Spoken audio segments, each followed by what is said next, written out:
Assalamualaikum warahmatullahi wabarakatuh. Salam jumpa, salam sejahtera untuk Anda semua.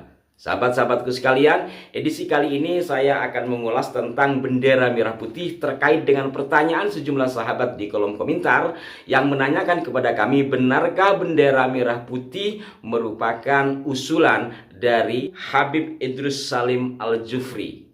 Nah, terkait hal ini tentu saya harus membuka sejumlah literatur. Walaupun sebagai bendera kebangsaan tentu sangat mafhum. Hanya saja agar tidak terjadi kesalahan, saya mencoba membuka sejumlah sumber, antara lain buku 6000 tahun Sang Merah Putih yang diterbitkan pada tahun 1950-an, ditulis oleh Profesor Mr. Muhammad Yamin. Kemudian buku 45 tahun Sumpah Pemuda, kemudian buku Ibu Fatmawati, kemudian juga buku Lahirnya Indonesia Raya, buku BPU PKI PPKI, dan sumber-sumber yang lain, termasuk juga buku yang ditulis oleh Profesor Marsudi Suryanegara, Api Sejarah.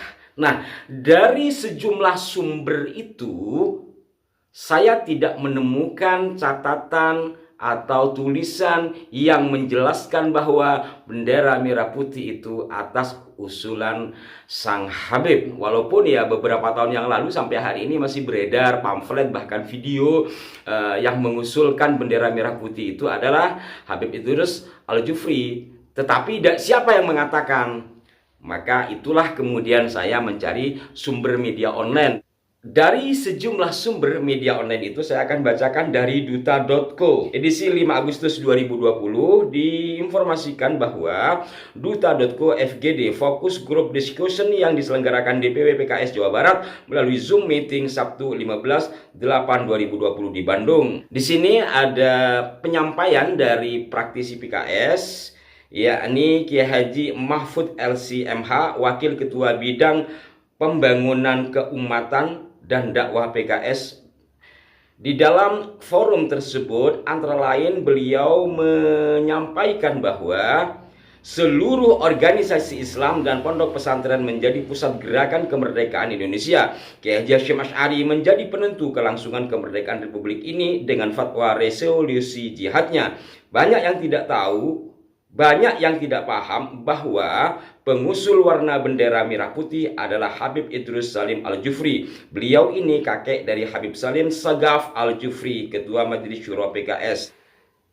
Kemudian juga di media online gontornews.com edisi Maret 2019 diinformasikan bahwa pilihan warna bendera Indonesia merah putih ternyata memiliki sejarah yang sangat dekat dengan Islam. Adalah ulama besar Habib Idrus Salim Al-Jufri yang mengusulkan pertama kali bendera Indonesia adalah merah putih. Usulan ini berdasarkan pesan dari Rasulullah dalam mimpinya.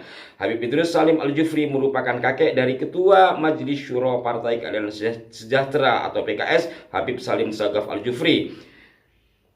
Kemudian diinformasikan pada Muktamar NU tahun 1937 atas pesan Habib Idrus Salim Al-Jufri, Mbah Hasyim Asy'ari mengusulkan bahwa bendera Indonesia adalah merah putih dan Soekarno adalah pemimpinnya. Dari dua media online tadi jelas disampaikan bahwa pengusul bendera merah putih itu adalah dari Habib Idrus Salim Al-Jufri, dan pada media gontornews.com itu usulan beliau atas mimpi pesan dari Rasulullah yang disampaikan kepada Mbah Hasyim Asy'ari pada Muktamar NU 1937.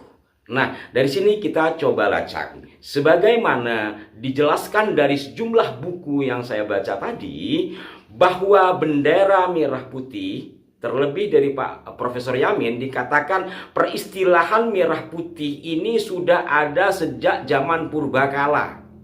Dan ini berkaitan erat dengan jiwa semangat bangsa Nusantara sejak mula. Sehingga merah putih ini dibentuk dalam berbagai lambang. Ini juga ada kesamaan dalam buku Prof. Mansur Suryanegara.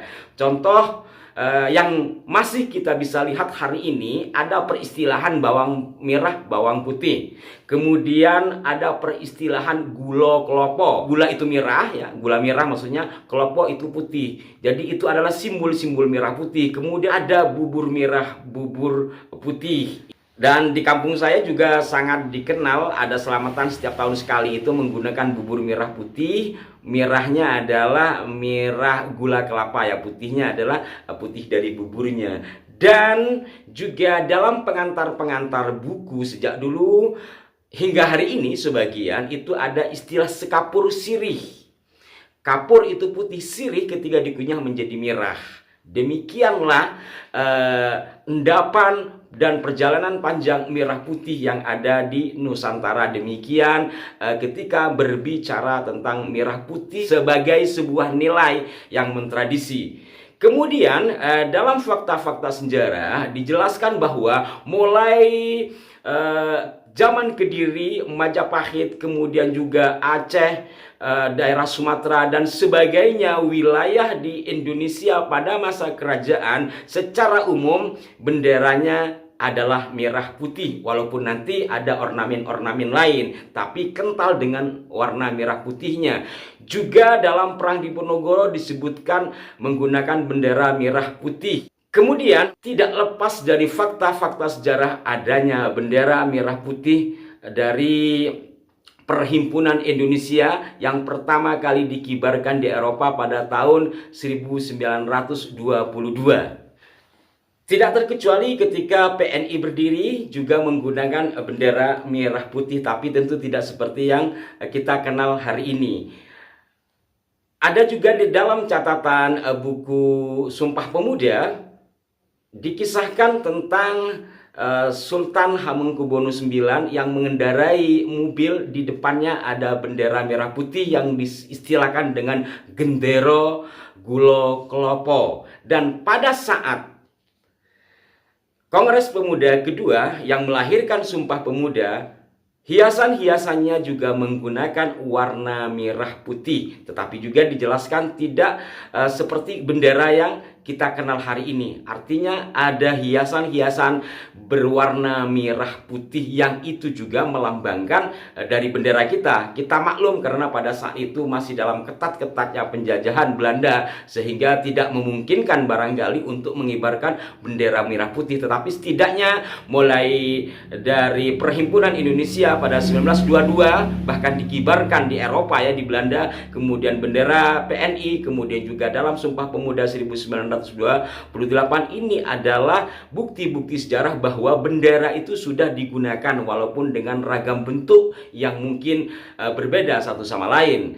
Dan semakin mengkristal kemudian ketika Jepang mengalahkan sekutu, kemudian menduduki sebagian dari pulau di negeri ini, terutama ketika sudah menduduki Jakarta, Jepang melalui Departemen Propaganda yang diketuai oleh Shimizu. Nama Shimizu ini pernah saya ulas edisi yang lalu yang ada kaitannya dengan Bapak Khairul Basri saat mencari rumah Bung Karno ya. Melalui Departemen Propaganda ini, Jepang ingin merebut hati kaum-kaum nasionalis, maka orang-orang besar pada saat itu direkrut menjadi bagian dari Jepang yang kemudian mengeluarkan slogan 3A ya. Dan dari sini kemudian Jepang membentuk sejumlah organisasi yang di dalamnya berisi adalah tokoh-tokoh nasional, diantaranya Putra, Pusat Tenaga Rakyat dan sebagainya. Selain membentuk sejumlah organisasi, Jepang juga menjanjikan kemerdekaan bagi bangsa Indonesia. Tentu saja disambut hangat. Siapa yang tidak ingin merdeka pada saat itu? Maka kemudian kalau kita akan merdeka tentu kita punya lambang-lambang. Di antaranya minta lagu Indonesia Raya diperbolehkan untuk dikumandangkan, karena pada masa Belanda ketika Sumpah Pemuda itu dikumandangkan hanya dalam bentuk biola, tidak dalam suara. Singkat cerita, kemudian badan yang membantu pemerintah pendudukan Jepang, Chusangiin, mengadakan sidang tidak resmi pada 12 September 1944 yang dipimpin oleh Bung Karno. Yang mana dalam sidang tidak resmi ini disepakati bersama bahwa kita akan menggunakan bendera merah putih. Nah, di sini kemudian diusulkan ke Jepang. Jepang memberikan izin. Dalam hal ini ada kisah menarik yang ditulis oleh Pak Khairil Basri dalam bukunya, bahwa sejak kaum pejuang itu mendapatkan izin dari Jepang untuk membuat bendera merah putih sebagai bendera kebangsaan, atau ketika kelak Indonesia merdeka, Pak Khairil Basri mendapatkan tugas dari Ibu Fatmawati untuk membeli kain atau mencari kain. Pada saat itu kain sangat susah. Lalu Pak Khairil Basri ini pada saat itu bekerja pada Jepang di bagian departemen propaganda tadi. Artinya beliau anak buah dari Shimizu. Lalu beliau melapor ke Shimizu dan ditugaskan untuk mengambil kain di daerah sekitar Pejompongan atau sekitar Tanah Abang ya. Dan dibawalah kain itu. Belakangan hari baru ketahuan bahwa ternyata kain yang diambil oleh Pak Khairil Basri itulah yang dijahit oleh Bu Fatmawati sebagai bendera yang dikibarkan pada 17 Agustus 1945. Tanggal 18 Agustus, seperti yang saya ungkap beberapa edisi yang lalu, terjadilah rapat pertama Panitia Persiapan Kemerdekaan Indonesia. Jadi Panitia Persiapan Kemerdekaan, rapat pertamanya setelah Indonesia merdeka, karena Bung Karno dan Bung Hatta pada tanggal 16-nya diculik kan. Dalam rapat itu adalah rapat pengesahan undang-undang, pembukaan undang-undang dan segala macamnya. Dan di dalam Undang-Undang Dasar Negara yang saat ini kita kenal dengan Undang-Undang Dasar 45, selain membicarakan dasar negara juga diputuskan terkait dengan lagu kebangsaan dan bendera Indonesia, yakni merah putih. Maka keputusan resmi tentang bendera merah putih itu sebenarnya terjadi pada tanggal 18 Agustus 1945. Nah, dari uraian semua ini, pada sisi mana Habib Salim Al-Jufri mengusulkan? Apakah beliau menjadi bagian dari kaum pejuang yang rapat pada 1944 sehingga mengusulkan kepada Jepang untuk membuat bendera merah putih?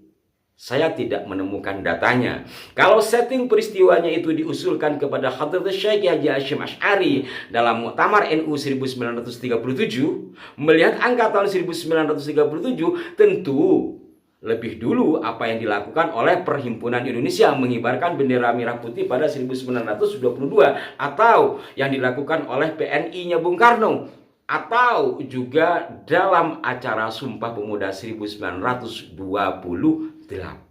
Dan yang pasti dari semua ini adalah usulan kaum pejuang yang dipimpin oleh Pak Karno pada September 1944. Karena dari situ kemudian dibuatlah bendera yang kainnya dicari oleh Pak Khairil Basri, kemudian dijahit oleh Bu Fatmawati, kemudian dikerek pada 17 Agustus dan 18 Agustus. Sidang Panitia Persiapan Kemerdekaan pertama antara lain memutuskan Undang-Undang Dasar, yang di dalam Undang-Undang Dasar itu termaktub adanya dasar negara dan lambang negara, bendera negara, dan lagu kebangsaan negara. Dari semua yang saya sampaikan tadi, sederhananya adalah saya belum menemukan data pendukung yang memastikan bahwa bendera merah putih atas usulan dari Habib Idrus Salim Al-Jufri. Entahlah, barangkali ada data yang belum saya miliki. Hanya saja mayoritas dari buku yang saya baca tadi adalah buku-buku yang ditulis oleh pelaku sejarahnya langsung. Dan saya yakin para pemirsa sekalian adalah orang-orang cerdas yang dapat menilainya sendiri dari apa yang saya bahas ini.